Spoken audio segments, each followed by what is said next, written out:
Do you need an AR-15? Well, there's no question about that in my mind. But what do you need on your AR-15?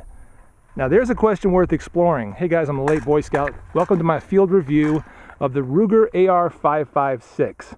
Might shock you to learn, all you AR guys out there and gun guys in general, that there's still millions and millions of Americans that don't own AR-15s. Right? We're in our own little bubble. We think that everybody thinks like we do, and the AR-15s rule, and you ought to own 50 of them. Well, not everybody thinks like that.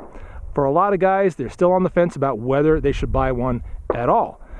And when they get that question in their head, when they face that question, they start to say, well, what do I actually need on my AR-15? There's guys showing me these $2,000, $2,500 and more AR-15s, and other guys that are showing me ones that are, $1,100, $1,200 or more, or in that same range.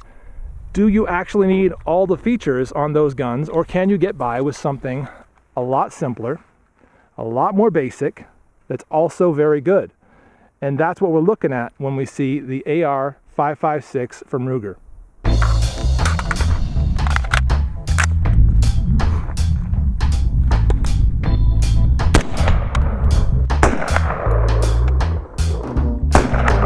I don't want to get too far into this gun, but let's cover some of the basic features on it, talk about why it is such a basic rifle and one that may be a very good one to have as a backup, or again as a starter rifle if you want something really simple as an AR-15. So right here on the front we've got that A2 front sight post, which is very common. It's got a little bit of a Ruger feel to it and look to it as far as it's designed. It's not exactly the same as every other A2 front sight post, but it's really similar.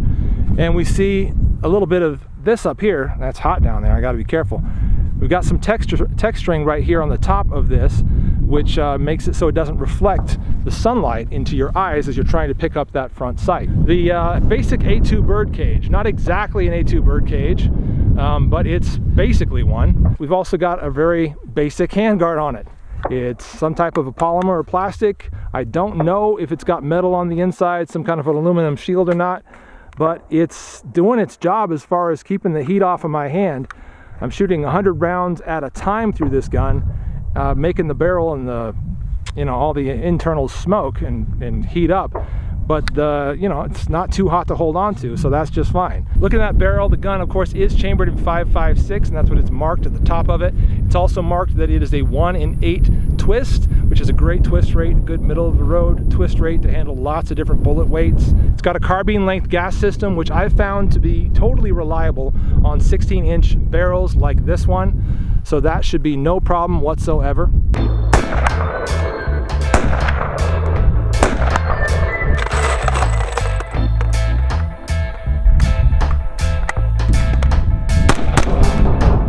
We see that it's got a little flip-up sight. Now this is not the Magpul flip-up sight, even though it looks like it might be. The Picatinny rail on top, that's really key, because that allows you to put things like this red dot and other optics on top of there. You can get magnified optics on top of here, no problem.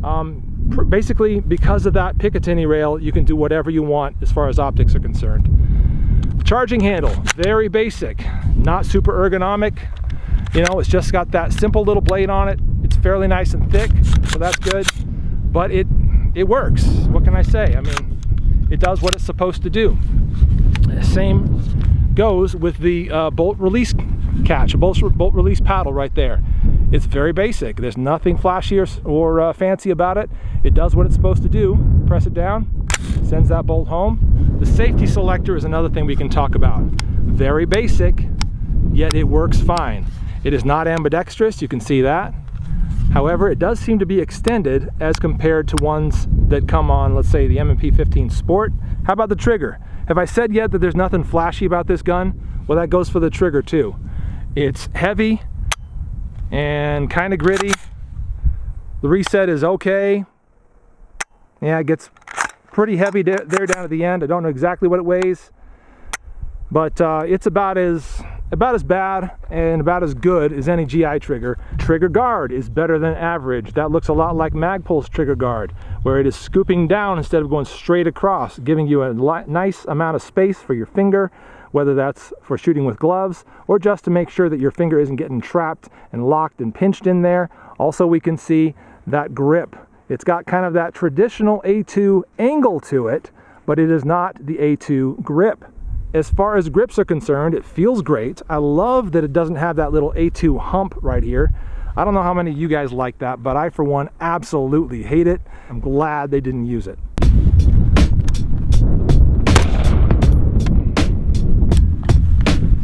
You do have a dust cover, which I think is a great addition to any AR-15 rifle. Environments like this, if you're shooting all day long, if you lay it anywhere uncovered, you will get dust inside your gun. So it's great to have that dust cover on your AR-15. Give you the option of closing that up, keeping your gun a little bit cleaner and running a little bit better for a little bit longer time. I also do like the forward assist on there. A lot of guys will tell you it doesn't matter if you have a forward assist, you're never going to use it. Honestly, I have used a forward assist before. Moving to the end of the gun, the buttstock, very simple, very plain. Like any other GI buttstock, basically. It's 6 position, goes all the way in, comes all the way out. As far as buttstocks are concerned, I'm not all that picky. Yes, there are some that I like better than others, but you know, I could go with this one for years and years and not mind it at all.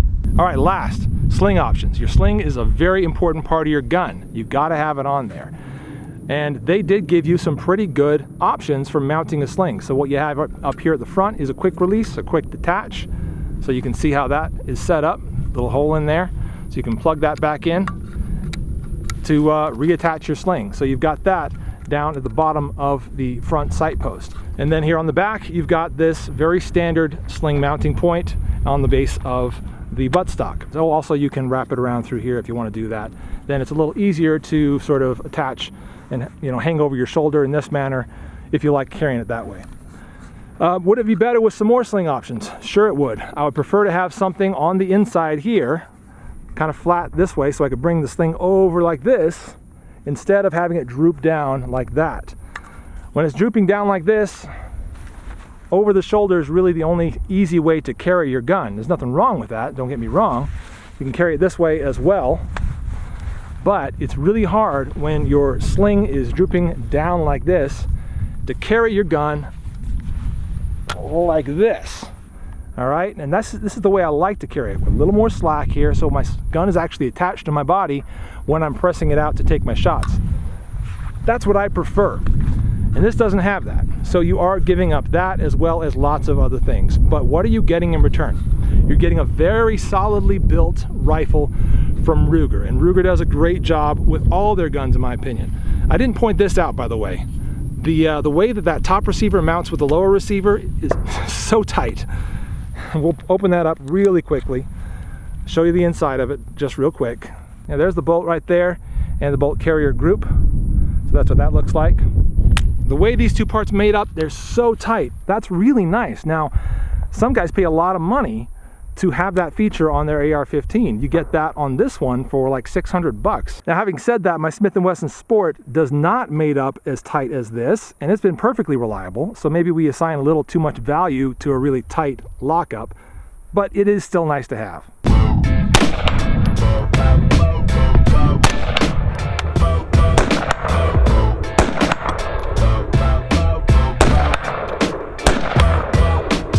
Now, I'm excited to see that there are lots and lots of really basic AR-15s coming onto the market right now that come in at $500 to $700. That is a really attractive price point, especially for folks who have never gotten into AR-15s before and would like to finally get into one. $500 to $700, a lot of people can do that. And that's a big, big price drop from some of the ones that you or I might be more accustomed to looking at. So again, I'm really excited to see all those lower cost AR-15s, especially really quality ones like this one coming onto the market. Yes, these rifles are very basic. Yes, the AR-556 from Ruger is a very basic AR-15, but basic isn't bad. In fact, this gun, in my opinion, if I could sum up the whole review right here, the AR-556 from Ruger, it's basically awesome. I'm a late Boy Scout. Thanks for watching. All right, time for the dirt test. Let's get that roller mag and these other two magazines into the dirt, kick them around a little bit, make sure they get nice and dusty, then load them up, dump them, and see if we have any failures.